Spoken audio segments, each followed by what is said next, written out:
नमस्कार दोस्तों, स्वागत है आप सभी का मेरे इस न्यू वीडियो में और आपके अपने यूट्यूब चैनल मज़ेदार रीडिंग में। आज हम लोग करने आ रहे हैं chapter number 3 ruling the country side NCERT history की रीडिंग क्लास 8th की। दोस्तों आप लोगों को एक बात बता दूं दोस्त कि मैं आपको समझाता नहीं हूँ चैप्टर और ना ही इसका नोट्स देता हूँ। मैं केवल आपके लिए रीडिंग करके देता हूँ दोस्तों, ताकि क्या हो, आप रीडिंग जो करने से भागते हैं वो रीडिंग आप कर सकें और आपका मेन बात है कि आपको करना भी ना पड़े और फिर भी आपका रीडिंग हो जाए।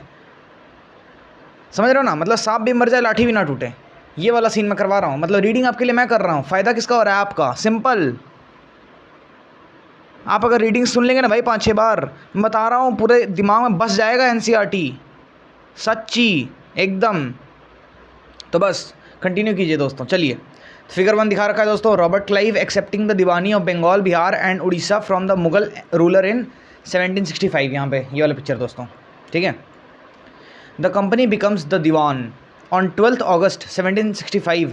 The Mughal emperor appointed the East India Company as the Diwan of Bengal. The actual event most probably took place in Robert Clive's tent with a few Englishmen and Indians as witnesses. But in the painting above, the event is shown as a majestic occasion taking place in a grand setting. The painter was commissioned by Clive to record the memorable events in Clive's life. The grant of Diwani clearly was one such event in British imagination. As Diwan, the company became the chief financial administrator of the territory under its control. Now, it had to think of administering the land and organizing its revenue sources. This had to be done in a way that could yield enough revenue to meet the growing expenses of the company. A trading company had also to ensure that it could buy the products it needed and sell what it wanted. Over the years, the company also learned that it had to move with some caution. Being an alien power, it needed to pacify those who in the past had ruled the countryside and enjoyed authority and prestige.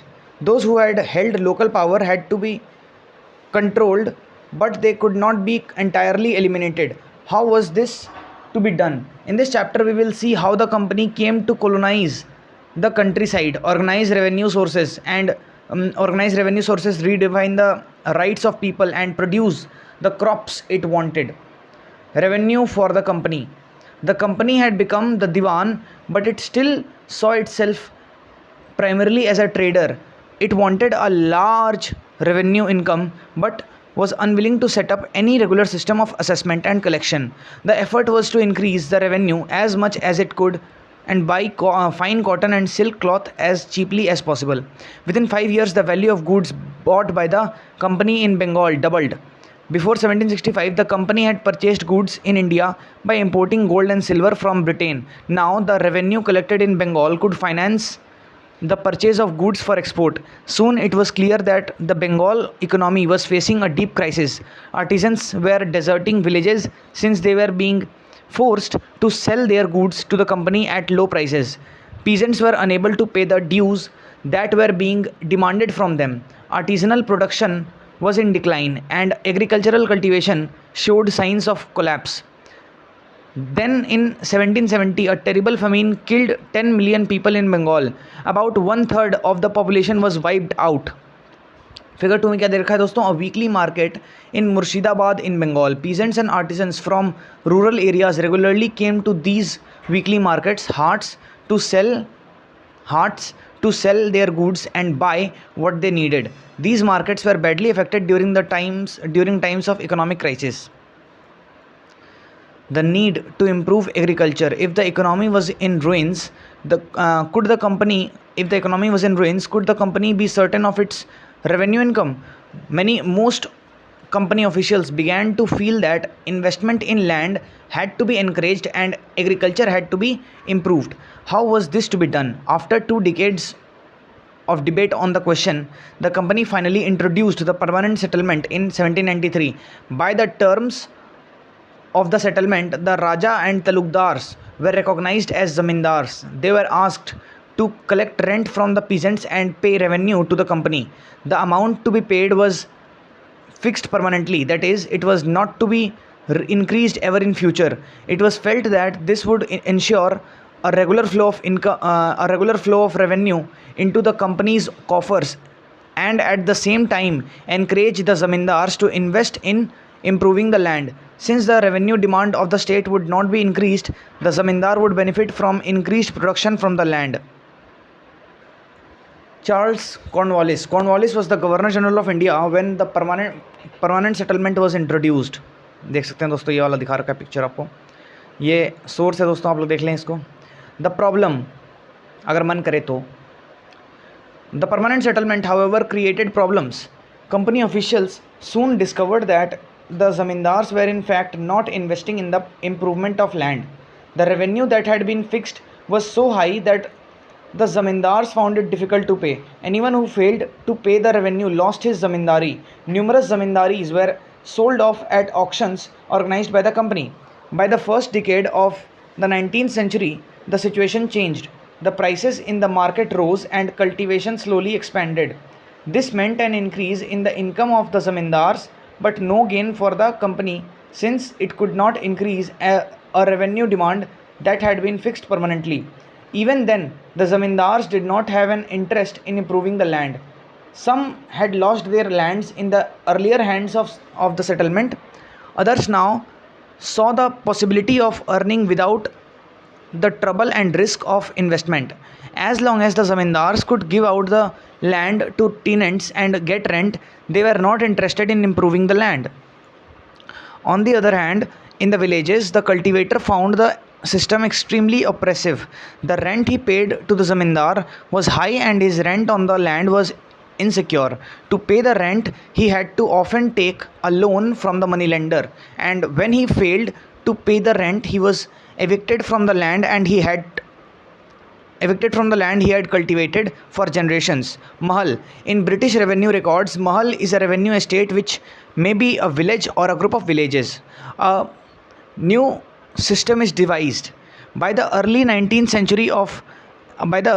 century, many of the company officials were convinced that the system of revenue had to be changed again.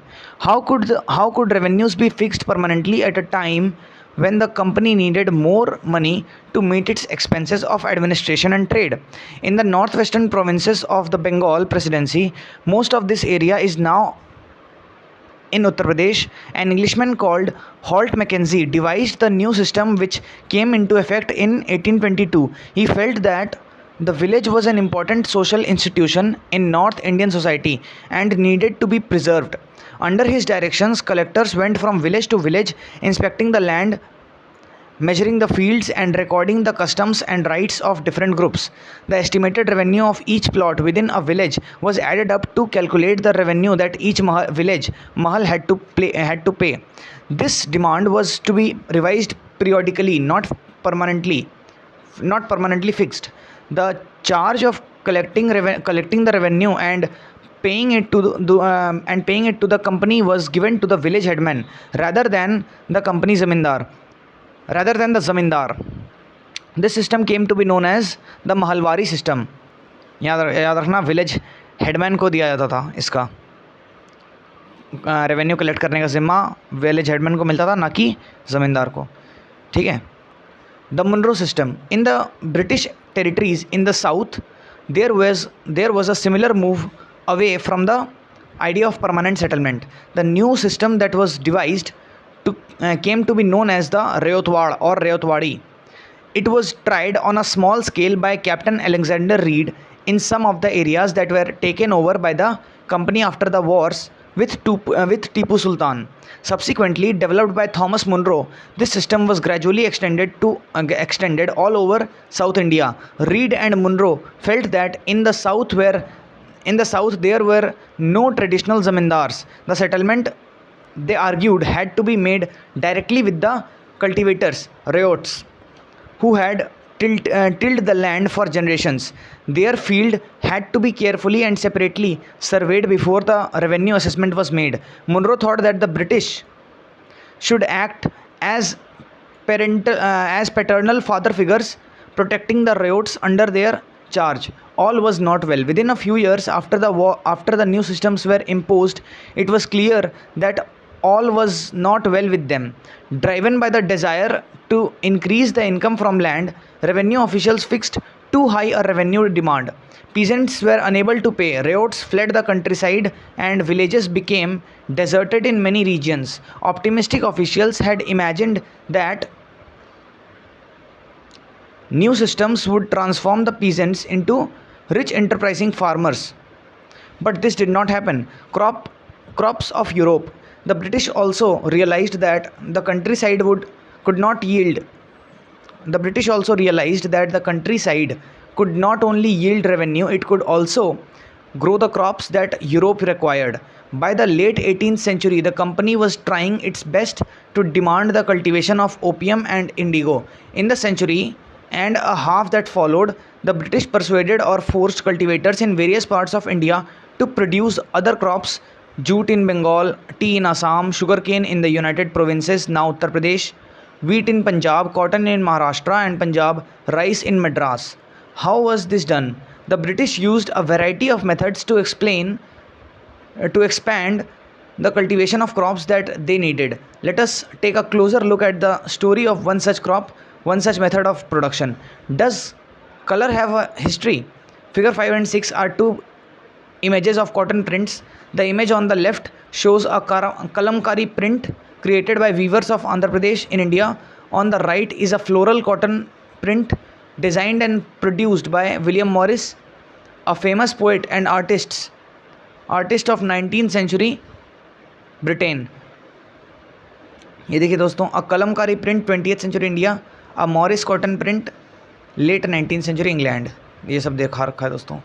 There is one thing common in the two prints. Both use a rich blue color, commonly called indigo. Do you know how this color was produced? The blue that you see in these prints was produced from a plant called indigo. It is likely that the blue dye used in the Morris prints in the 19th century Britain was manufactured from indigo plants cultivated in India. India was the biggest supplier of indigo in the world at that time. Why the demand for Indian indigo? The indigo plant grows primarily in the tropics. By the 13th century, Indian indigo was being used by cloth manufacturers in Italy, France and Britain to dye cloth. However, only small amounts of Indian indigo reached the European market and its price was very high. European cloth manufacturers therefore had to depend on another plant called woad to make violet and blue dyes. Being a plant of the temperate zones, woad was more easily available in Europe. It was grown in northern Italy, southern France, and in Paris and in parts of Germany and Britain. Worried by the competition from indigo, woad producers in Europe pressurized their governments to ban the import of indigo. Cloth dyers, however, preferred indigo as a dye. Indigo produced a rich blue color, whereas the dye from woad was pale and dull. By the 17th century, European cloth producers persuaded their governments to relax the ban on indigo. The French began cultivating indigo in Saint Domingue in the Caribbean islands, the Portuguese in Brazil, the English in Jamaica, and the Spanish in Venezuela. Indigo plantations also came up in many parts of North America. By the end of the 18th century, the demand for Indian indigo grew further. Britain began to industrialize, and its cotton production expanded dramatically, creating an enormous new demand for cloth dyes. While the demand for indigo increased, its existing supplies from the West Indies and America collapsed for a variety of reasons. Between 1783 and 1789, the production of indigo in the world fell by half. Cloth dyers in Britain now desperately looked for new sources of indigo supply. From where could this indigo be procured? Plantation, a large farm operated by a planter employing various forms of forced labor. Plantations are associated with the production of coffee, sugarcane, tobacco, tea and cotton. Britain turns to India. Faced with the rising demand for indigo in Europe, the company in India looked for ways to expand the area under indigo cultivation.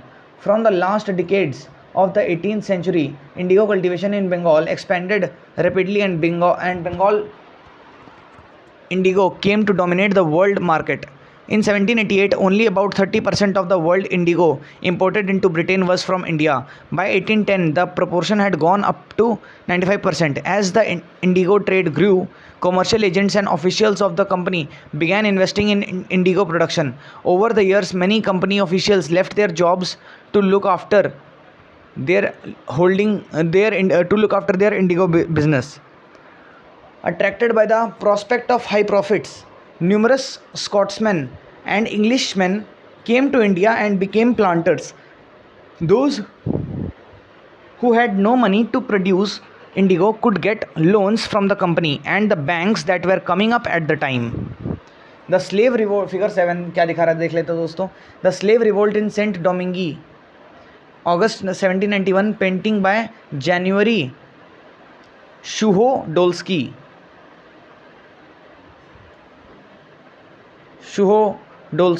In the 18th century, French planters produced indigo and sugar in the French colony of Saint Domingue in the Caribbean islands. The African slaves who worked on the plantations rose in rebellion in 1791, burning the plantations and killing their rich planters. In 1792, France abolished slavery in French colonies. These events led to the collapse of the indigo plantations on the Caribbean islands. How was indigo cultivated? There were two main systems of indigo cultivation, Nij and Rayoti. Within the system of Nij cultivation, the planter produced indigo in lands that he directly controlled. He either bought the land or rented it from other zamindars and produced indigo by directly employing hired laborers.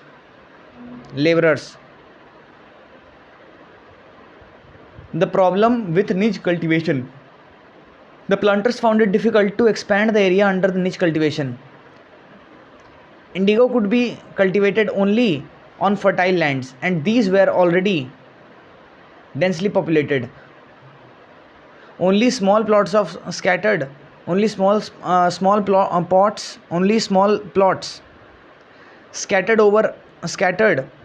over the landscape could be acquired. Planters needed large areas in compact blocks to cultivate indigo in plantations.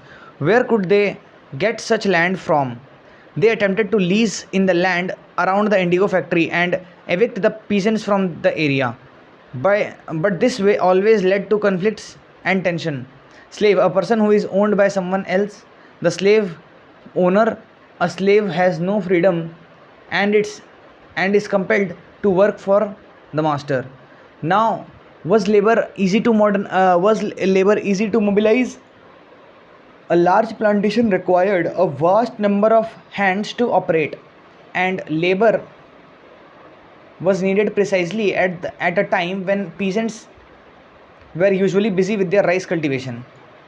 Niche cultivation on a large scale also required many plows and bullocks. 1 bigha of indigo cultivation required 2 plows. This meant that a planter with 1000 bighas would need 2000 plows. Investing on purchase and maintenance of plows was a big problem, nor could supplies be easily got from the peasants since their plows and bullocks were busy on their rice fields.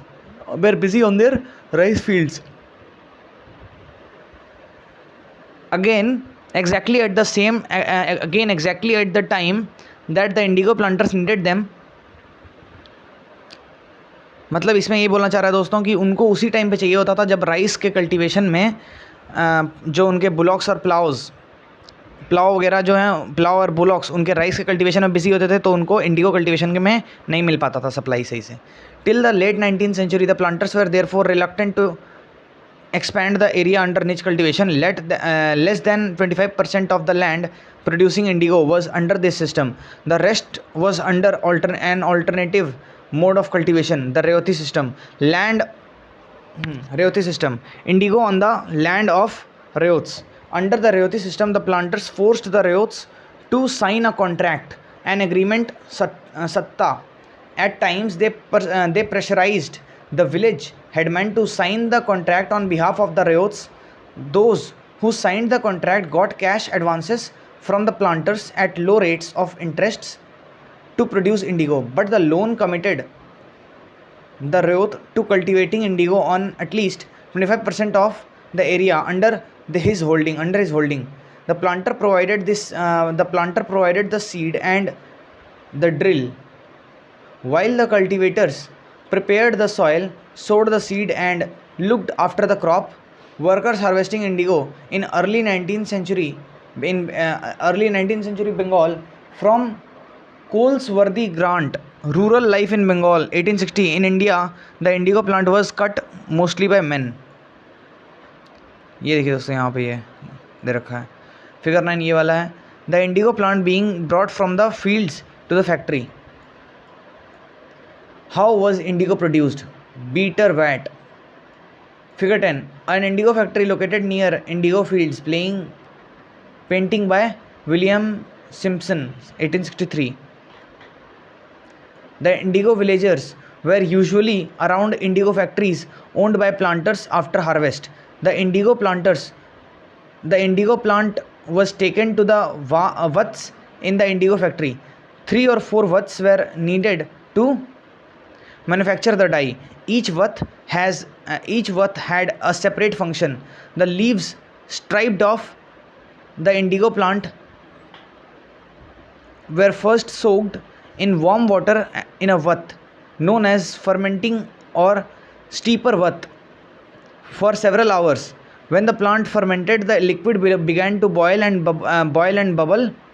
Now the rotten leaves were taken out and liquid drained into another vat that was placed just below the first vat.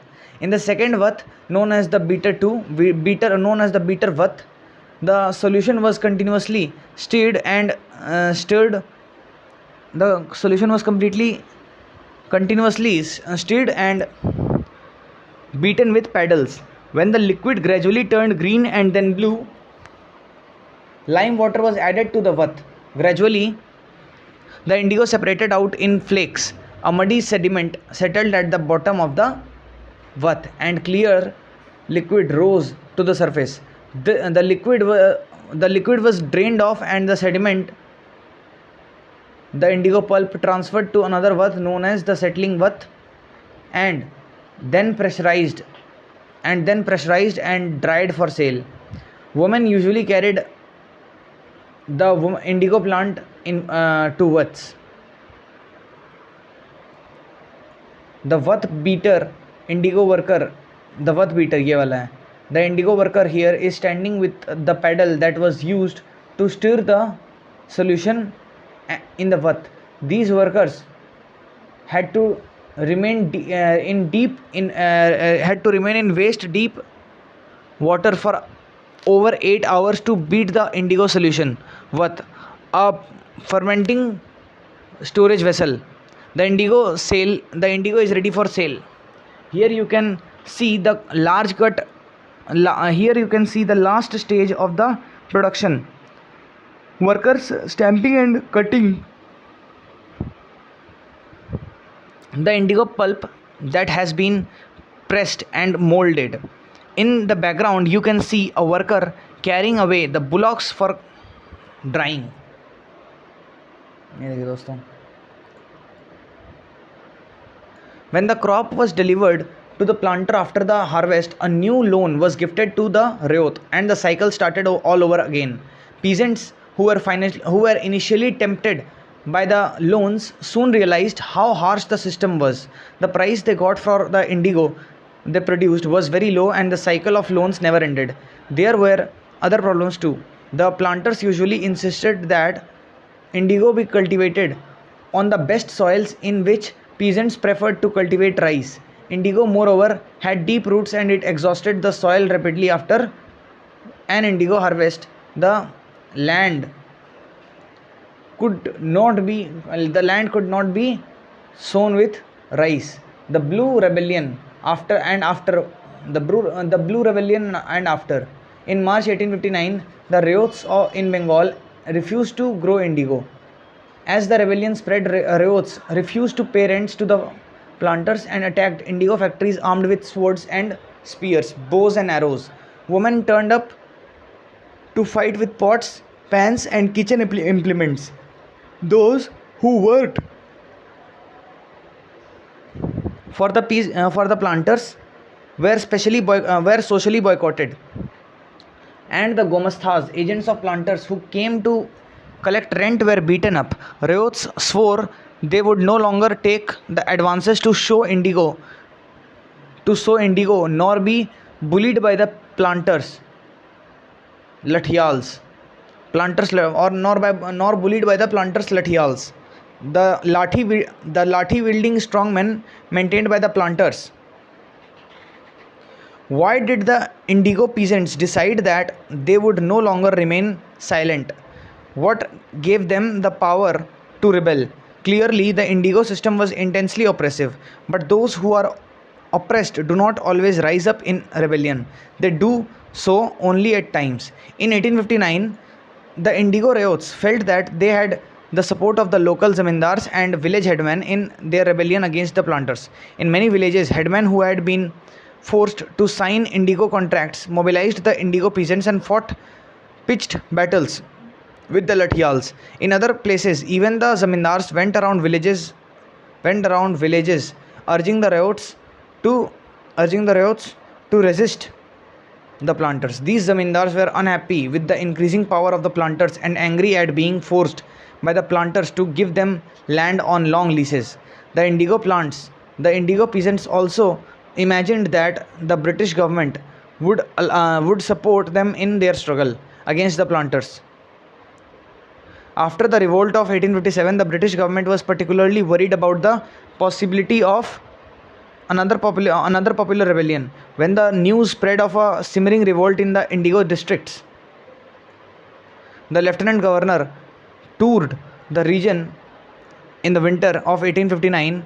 The riots saw the tour as a sign of government sympathy for their plight. When in Barashat, the magistrate Ashley Aden issued a notice stating that riots would not be compelled to accept indigo contracts. Word went around that Queen Victoria had declared that indigo need not be grown. Eden was trying to placate the peasants and control an explosive situation, but his action was read as a support for the rebellion. As the rebellion spread, intellectuals from Calcutta rushed to the indigo districts. They wrote of the misery of the riots, the tyranny of the planters, and the horrors of the indigo system. Worried by the rebellion, the government brought in the military to protect the planters from assault, and set up the Indigo Commission to inquire into the system of indigo production. The commission held the planters guilty and criticized them for the coercive methods they used with indigo cultivators. It declared that indigo production was not profitable for riots. The commission asked the riots to fulfill their existing contracts, but also told them that they could refuse to produce indigo in future. तो ये सब दोस्तों sources हैं, कुछ source आप लोग चाहें तो देख सकते हैं दोस्तों, ठीक है. After the revolt, indigo production collapsed in Bengal, but the planters now shifted their operation to Bihar.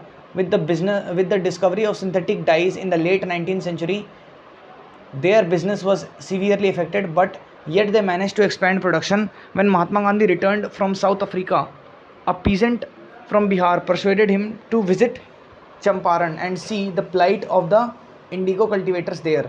Mahatma Gandhi's visit in 1917 marked the beginning of the Champaran movement against the indigo planters.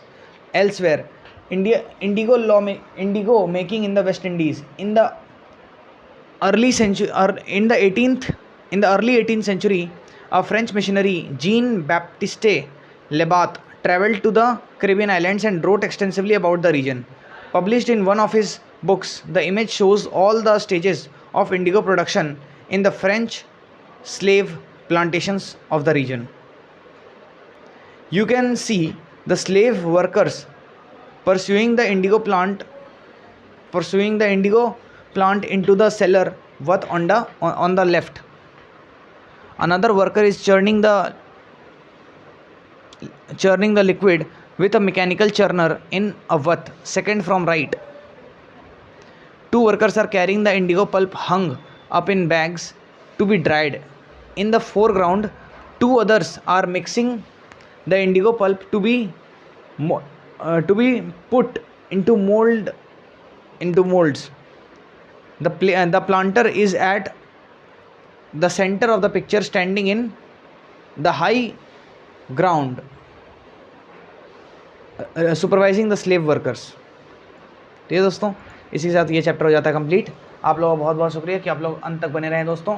Chapter के आप लोग chapter के finishing तक बने रहें दोस्तों। आप लोगों को बहुत बहुत बधाई, कॉन्ग्रेचुलेशंस। ठीक है, और इसी प्रकार से आप लोग अगर रीडिंग में बने रहेंगे दोस्तों तो आपका काम बहुत ही आसान होता जाएगा। देखिए हम लोग 31 मिनट के भी पहले हम लोग ये वाला वीडियो पूरा हो चुका है दोस्तों। ठीक है, तो सोचिए आपका 30 मिनट में काम हो सकता है यहाँ पे आके रीडिंग करने का। और अगर आपको फास्ट सुनना है तो आप लोग फास्ट रीडिंग का भी यहाँ पे प्रोसेस होता है ना यूट्यूब में, 1.25 कर दो, 1.5 कर दो, इंटू 1.75 कर दो, ऐसे ऐसे करके, तो वो भी आप करके देख सकते हैं दोस्तों। उससे भी आपको बहुत ही मदद मिलेगा। ठीक है, चलिए दोस्तों, तो आपको अगर वीडियोस पसंद आ रहे हैं तो आप लोग लाइक शेयर और सब्सक्राइब जरूर करें, क्योंकि मैं आपके काम को आसान कर दे रहा हूँ दोस्तों रीडिंग करने के। सोचिए आप एक दिन में ही आधे घंटे के रीडिंग को सुन के, मतलब एक दिन में अगर आप 2 घंटे भी देते हैं तो आप मतलब 4 चैप्टर की समरी सुन सकते हैं दोस्तों आराम से। तो सोचिए आपका कितना सहूलियत हो जाएगा। और वही चैप्टर अगर आप घर पे पढ़ने आते तो आपको कितना दिन लग जाता है वो पढ़ने में, 1-2 दिन जो भी। अगर एग्जाम्स नहीं हो तब तो बहुत दिन लगा देते हैं आप लोग भी। तो मैं वही चाहता हूँ कि दोस्तों आपको पढ़ना भी ना पड़े और आपका पढ़ाई भी हो जाए। तो सिंपल है दोस्तों, और आपकी पढ़ाई भी हो जाए। इसलिए मैं क्या करता हूँ, मैं रीडिंग की वीडियोज़ बनाता हूँ और अपलोड करता हूँ दोस्तों। ठीक है, चलिए तो मिलते हैं नेक्स्ट वीडियो में। Thank you and have a nice day. मेरे बेस्ट विशेस हमेशा आपके साथ रहते हैं दोस्तों।